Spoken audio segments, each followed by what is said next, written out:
it was supposed to bring opportunities for science. Instead, it brought us an unspeakable horror. Everything started out perfectly normal, with the capsule detaching from the spacecraft exactly on schedule. Tracking its progress as it entered the atmosphere, we watched through infrared cameras as it streaked through the sky over the west coast at 27,000 miles per hour. With its heat shield keeping the payload safe from the heated plasma created by its re-entry, the capsule was able to safely descend back to Earth. After 2 minutes of falling, the atmosphere managed to slow down the capsule to 1,074 miles per hour. At that point, the capsule deployed its stroke parachute to further reduce its speed. Entering a special use Air Force over Utah, we kept track of the capsule and triangulated its position using radar. Sitting in a helicopter that circled the landing ellipse, I tried my best to scan the skies for any sign of the capsule. To say that I was excited was an understatement. This mission had been years in the making, and now, 2 years, 11 months and 4 days after collecting samples from an asteroid, we would see the return of the capsule and its precious payload. As a member of the recovery team, I would be among the first people to see and touch the capsule after its return to Earth. It was a great honor, and although my role was small, I knew I was playing my part in a larger system. Main chute deployed. The spacecraft command team called out on the radio. I began searching for the chute and smiled when I spotted it. It's there, just to our east. I called out to my team leader. Descending at 11 miles per hour, the capsule hung under its main parachute as it went through the final moments of its journey. Moving closer towards it, we circled the descending capsule and watched as it made a touchdown. Once the capsule was firmly on the ground, we then descended and landed a few yards away from it. We were joined on the ground by 3 other helicopters, which contained the safety team and the environmental sampling team. The first person to approach the capsule was a military officer. Since the landing zone was in the middle of a Department of Defense test and training range, there was a small possibility that there were unexploded ordnance on the location. Luckily for us, none were detected, and we were given the green signal to approach.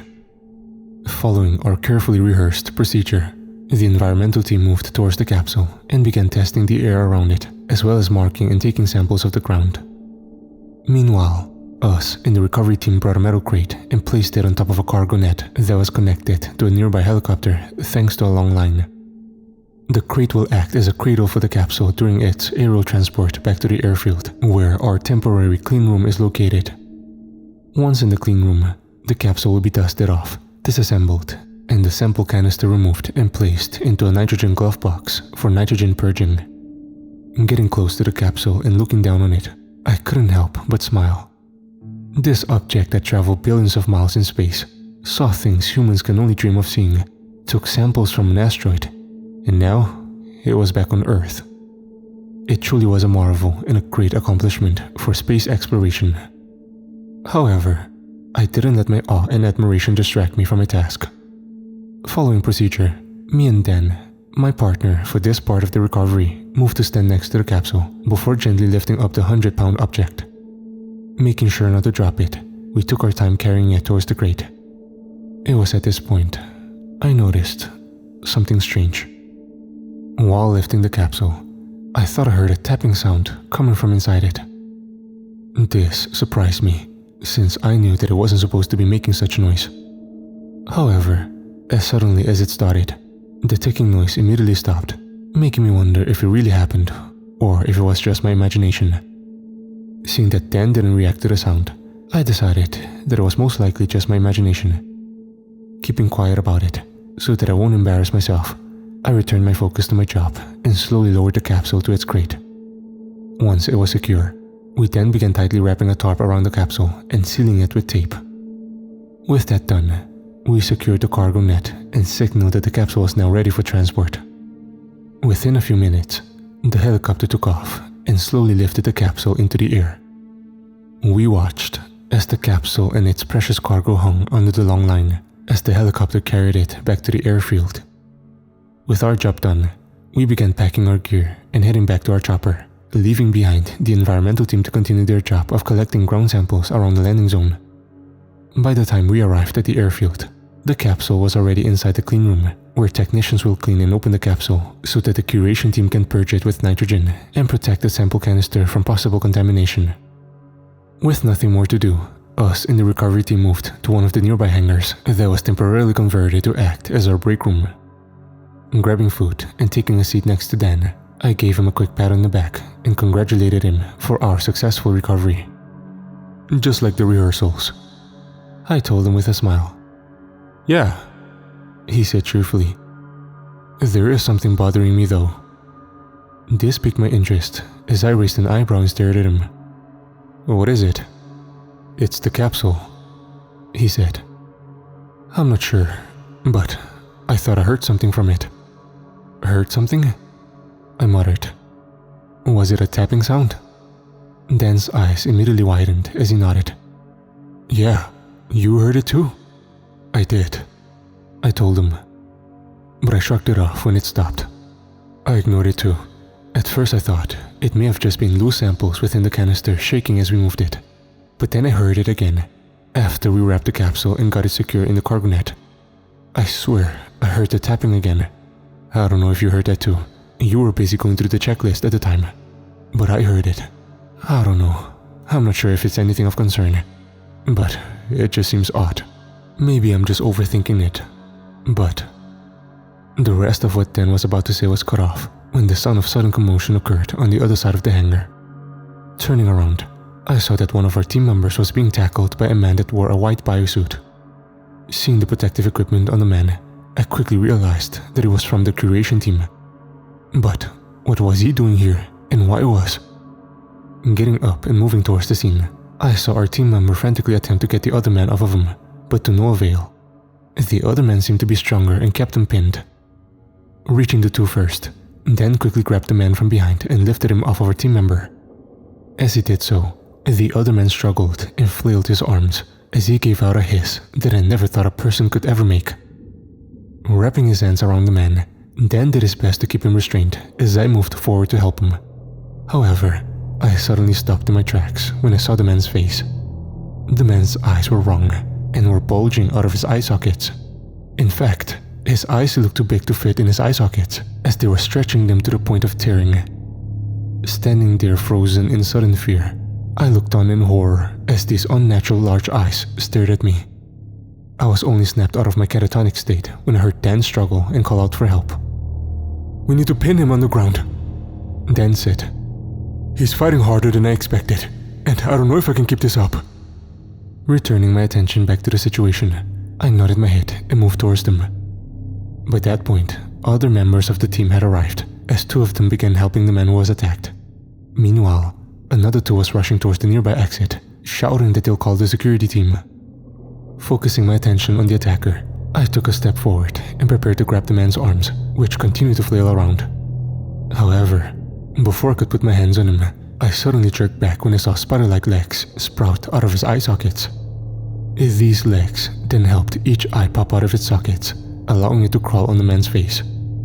Letting out a curse, I stared in disbelief as his eyes crawled away, leaving behind a deep empty void where they used to be.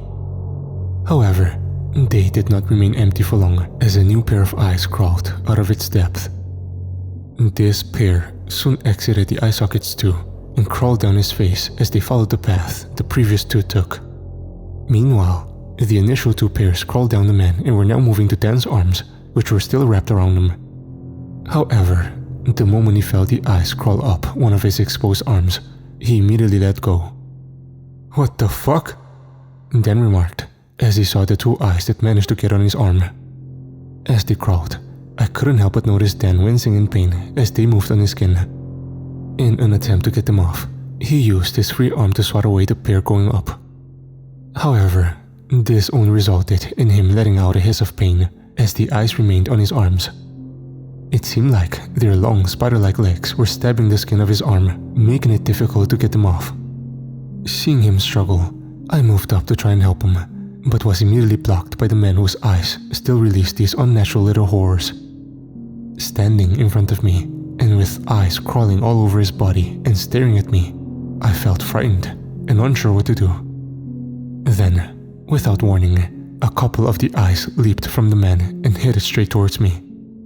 I was lucky enough to react quickly to this, resulting in the eyes landing on the concrete floor. However, these little creatures were persistent and quickly turned their gaze back towards me. Slowly backing away, I felt that they were only moments away to make another leap. But before they could do so, John, another member of the team, rushed forward and began stomping on the eyes. As he did this though, the remaining eyes that were still crawling on the man leapt on him, landing right on his head. Moving his hands on his head, he tried his best to pull them off, but their legs had dug into his skin, making it impossible. Screaming in pain, John was helpless as the eyes began crawling down to his face before settling on his eyes. Burying themselves in, they broke through his pupils and planted themselves inside his sockets. It was a terrible sight, which was only made worse by John's screams. "They're in my head. They're burying into my brain." This was mixed with Dan's screams, who I heard calling out for help. At that point, I ran. I feel ashamed for abandoning them, but what could I have done? Those creatures were too deadly and too horrific. I wouldn't have been able to help. Heading towards the nearest exit, I ran as fast as I could while praying that the eyes wouldn't catch up to me. By then, most members of the team were running away also, with some having already fled, including the first one who was attacked. Reaching the door, I allowed myself to make one last glance towards the horrors behind me. I wish I hadn't. On the floor were Dan and John, both of whom had their eyes covered by their faces. John was still screaming in pain as a stream of them forced their way into his eye sockets, while Dan was silent and unmoving. Not wanting to see any more of it, I turned around and ran again. I wasn't sure where I was supposed to go, but I followed the other members of the team who were fleeing the scene. Eventually, we met up with the military security of the airfield and informed them about the situation. In response, they quickly dispatched teams to search the various facilities all over the airfield, while ordering us to stay in their security building. As time passed on, more people from around the airfield were gathered into the building. Talking to some technicians who arrived after us, I learned from them that the clean room was a bloody mess. Passing by it on their way to the security building, they saw the large bay doors open in various parts of the capsule, including the sample canister on the floor. This brought a chill of fear through me as I realized that something must have come out of it. I then remembered the tapping sound me and Dan heard. Could that have come from those little creatures? Once military security were certain they got everyone they could find, they then did a head count to see who was missing. Among those who weren't there was John, Dan, the entire curation team, as well as 5 other personnel. We were then held in the building for a while, as military and NASA personnel from other facilities were discreetly sent into the airfield so that they wouldn't attract outside attention. As far as anyone in the public knows, the transport aircraft that arrived was part of the team that was tasked with transporting the sample canister to Texas. One by one, all of us who had been in the airfield were examined by a team of medical professionals. Stripped of our clothes and checked thoroughly, they wanted to make sure that none of us had those parasitic eye creatures on us. After we were cleared, we were forced to sign a non-disclosure agreement. I say forced because we were threatened by government officials to do so. If we didn't sign, or if we revealed anything we encountered that day, they said that they will make sure we will lose our jobs and any credibility we have in society. I signed it because I knew they wouldn't let me out if I didn't. However, I'm not keeping my silence. NASA says that the recovery of the capsule was successful and that the samples are secure and safe within their nitrogen-filled box. But this is a lie. They're trying to cover up the truth. What really happened was a disaster. Out there are dozens of individuals walking around filled with parasites from space. If you see someone with bulging eyes walking towards you, run away.